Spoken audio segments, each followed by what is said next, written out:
చెప్పండి. ఇప్పుడు తెలంగాణలో కాంగ్రెస్ వచ్చింది, ప్రజలు మార్పు కోరుకోవాలనుకున్నారు, పార్టీని మార్చేశారు. అదే మార్పు అక్కడ కోరుకుంటున్నారా ఆంధ్రాలో? కోరుకుంటున్నారు.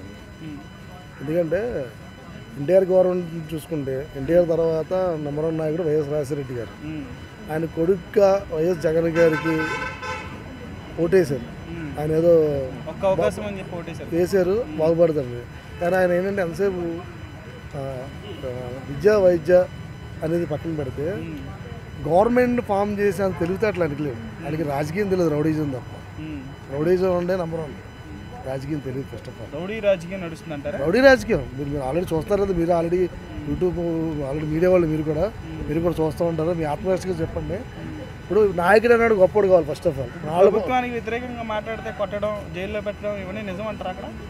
అంటే జరిగేవాళ్ళు జరిగితే రేపు నాకు కూడా జరగవచ్చు. తప్పే ఉంది. జరిగింది మీడియా ముందు రావాలి కదా. ఫస్ట్ రాకుండా చేస్తున్నారు. ఫస్ట్ ఆఫ్ ఆల్ అది అంటే జరుగుతున్నాయి. ఎందుకంటే తుగ్లక్ గారి పరిపాలన అయిపోయింది. ఫస్ట్ ఆఫ్ ఆల్ తుగ్లక్ పరిపాలన రీసెంట్లీ నిన్నగాకమన్నా అంగవైకల్యం అంటే అంగవైకల్యం ఉన్న వాళ్ళు బిల్డింగ్ని కనీసం చిన్న ఇంటిమేషన్ కూడా ఇవ్వకుండా దాన్ని పగలగొట్టేశారు వాళ్ళు జగన్ ప్రభుత్వంలో. ఇప్పుడు మామూలుగా బిల్డింగ్ పగలగొడితే అది వేరే, అంగవైకల్యం వాళ్ళ పరిస్థితి ఏంటంటే ఒకసారి మీరు ఆలోచించండి. అంటే జగన్ దాకా వెళ్ళదా అది? సరే ఓకే, మంచి రాజకీయ నాయకుడు అండి. రోడ్ల మీద సీఎం వెళ్తున్నప్పుడు పరదాలు కట్టుకెళ్తా అవసరానికి ఏముంది? అంత అవసరం ఏముందండి? జగన్ అనే వ్యక్తి సీఎం, ప్రజలను గురించి ప్రజల్లో తిరగాలి. 2 కిలోమీటర్లు కూడా 200 కిలోమీటర్లు హెలికాప్టర్ చూసే కెపాసిటీ ఉంది. కింద మునిగి పోతే పైనుంచి చూస్తాను ఆయన. జనాల్లోకి వెళ్తారు. ఫస్ట్ ఆఫ్ ఆల్ ఎందుకు వెళ్తలేదు? రాళ్లతో కొడతారు, చంపేస్తారు. ఫస్ట్ ఆఫ్ ఆల్ ఆయన చంపేస్తారు దొరికితే. అది ఆయనకి తెలుసు. ఇప్పుడు ఇక్కడ కేసీఆర్ గారు నేనే వస్తా అని చిన్న అహంతో యాక్చువల్గా ఆయనే నగ్గాలి. కానీ ఏం జరుగుతుందో మొత్తం మెరాకలు తిరిగి కాంగ్రెస్ గవర్నమెంట్ వచ్చింది. ఇక్కడ ఆయన సెక్రటరీ, పెద్ద సెక్రటరీ కట్టుకుని నేనే ఉంటాను. అక్కడ ఇదే పరిస్థితి ఋషికొండలో ఆయన కడుతున్నాడు. నెక్స్ట్ టీడీపీ గవర్నమెంట్ ఉంటుంది అక్కడ. ఇది వరకు గ్యారంటీ ఇస్తున్నాను. 170 అంటున్నారు కదా కాన్ఫిడెంట్గా వైసీపీ సార్. ఓకే, 170 అన్న క్యాండిడేట్లు ఎవరు వెనకాల చూపించండి అక్కడ. కొడాల నాని గారు కానీ, షేర్ నాని గారు కానీ, అనిల్ కుమార్ యాదవ్ గారు. ఈ మీద రోజా కూడా లేదు. ఇప్పుడు ఫస్ట్ ఆఫ్ ఆల్ అనిసారు రోజా గారు కూడా ఆవిడ సీట్ ఇవ్వట్లేదు. ఫస్ట్ ఆఫ్ ఆల్ ఎందుకు తీసేట సీట్ ఇవ్వడం తెలివిగా వీళ్ళందరూ నా గవర్నమెంట్ నాశనం చేస్తారని చెప్పి కొత్తగా ఇవ్వండి, మళ్ళీ నాకు ఛాన్స్ కూడా అన్నాడు. 175 కాదు సార్, 30 సీట్లు కూడా రావాలి. ఇది గ్యారంటీ. సరే సేమ్ కేసీఆర్ గవర్నమెంట్ అవుతుంది అంతా. కేసీఆర్ గవర్నమెంట్. టీడీపీ నాగమండి. సో తెలంగాణలో కాంగ్రెస్ వచ్చింది కాబట్టి ఆంధ్రాలో ఏ ప్రభుత్వం వస్తే బాగుంటుంది అనుకుంటున్నారు మీరు? టీడీపీ. ఎందుకు? రీజన్ ఏమైనా చెప్పగలరు? చంద్రబాబు నాయుడు అంటే చాలా వరకు చాలా బాగుంటుంది, ఎక్సలెంట్. ఇప్పుడు హైదరాబాద్ డెవలప్ అయిందంటే చంద్రబాబు నాయుడు. సో ఆయన అడ్మినిస్ట్రేషన్ బాగుంటుంది, చాలా బాగుంటుంది, ఎక్సలెంట్. ఇంకా అంటే దానికి నో వర్డ్స్. మీరు ఏంటి మేడం చేసేది? టీచర్గా. సో యాజ్ ఎ టీచర్గా మీరు చంద్రబాబు నాయుడు గారు రావాలని కోరుకుంటున్నారా? పవన్ కళ్యాణ్, చంద్రబాబు నాయుడు అంటే ఇద్దరు ఇప్పుడు కలయిక అలియన్స్లో ఉన్నారు కదా. సో ఆ పార్టీ మీద ఆంధ్ర ప్రజలకు ఎటువంటి ఒపీనియన్ ఉందనుకుంటున్నారు? అది వాళ్ళ ఒపీనియన్ మనకు తెలియదు అండి. నా ఒపీనియన్ చెప్తున్నాను నేను. ఓకే, అంటే నా ఒపీనియన్ చంద్రబాబు నాయుడు, పవన్ కళ్యాణ్. అంటే ప్రస్తుతం ఆ ఏపీలో ఉద్యోగాలు అనేవి సరిగ్గా లేవు మేడం. రోడ్లు సరిగ్గా బాగాలేవు, అంటే ఇన్ఫ్రాస్ట్రక్చర్ ఏవి కూడా సరిగ్గా లేవు. సో ఇవన్నీ కూడా బాబు గారు ప్రభుత్వం వస్తే ఖచ్చితంగా జరుగుతాయి అనుకుంటున్నాను. 100% జరుగుతాయి. ఎందుకు జరుగుతాయి అని కాన్ఫిడెంట్ మీకు? అంటే ఆయన సిస్టమ్ బాగుంటుందండి. సిస్టమేటిక్ అంతా. అంటే అది చెప్తున్నా కదా, ఆయన సిస్టమ్ చాలా సిస్టమేటిక్గా ఉంటుంది. అడ్మినిస్ట్రేషన్ చాలా బాగుంటుంది, సూపర్ ఉంటుంది. సో ప్రస్తుతం వైసీపీ ప్లానింగ్ బాగుంటుంది. వైసీపీ పరిపాలన గురించి ఏం చెప్తారు మీరు? వింటున్నారు వరస్ట్ అంటే ఏం పరంగా వరస్ట్? అసలు అన్ని విధాలు వరస్ట్. ఆయనకి అసలు ఆయన ఎడ్యుకేటెడ్ అంటున్నారు. ఎక్కడ ఎడ్యుకేటెడ్ ఆయన? మాట్లాడమే రావట్లేదు జగన్కి అసలు. ఫస్ట్ వే ఆఫ్ టాకింగ్ లేదు దానికి. లేదండి, వేస్ట్ అండి. దానివల్ల ఎవరికైనా నష్టం, మిడిల్ క్లాస్ వాళ్ళకి నష్టం. అవన్నీ ఎవరికి వస్తే మళ్ళీ లాస్ట్కి మిడిల్ క్లాస్ వాళ్ళే పే చేయాలి.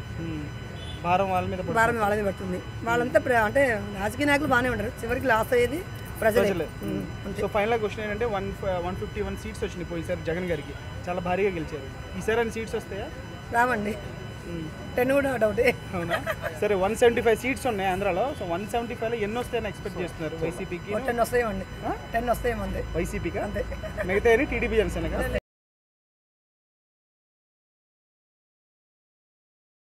మీ పేరు? రామదుర్గంపూడి. ఇప్పుడు తెలంగాణలో కాంగ్రెస్ వచ్చింది కదా, ఆంధ్రాలో ఏ ప్రభుత్వం వస్తుంది? టీడీపీ రావాలనుకుంటున్నాను. ఎందుకు అనుకుంటున్నారు? For development. మాది బేసికల్గా ఆంధ్ర అనమాట. మాది నర్సాపేట్. సో ఆడ ఏ జాబ్స్ లేకనే ఏదో ఒకటి చేయాలి కాబట్టి ఇంత దూరం రావాల్సి వచ్చింది. అది మాకంటూ ఒకటి ఉంటే ఇక్కడికి రావాల్సిన అవసరం ఉంటుంది కదా. ఉద్యోగ సమస్యలు అనేవి ఎక్కువ ఉన్నాయి, చాలా ఉన్నాయి. మెయిన్ చదువుకున్నారు మీరు?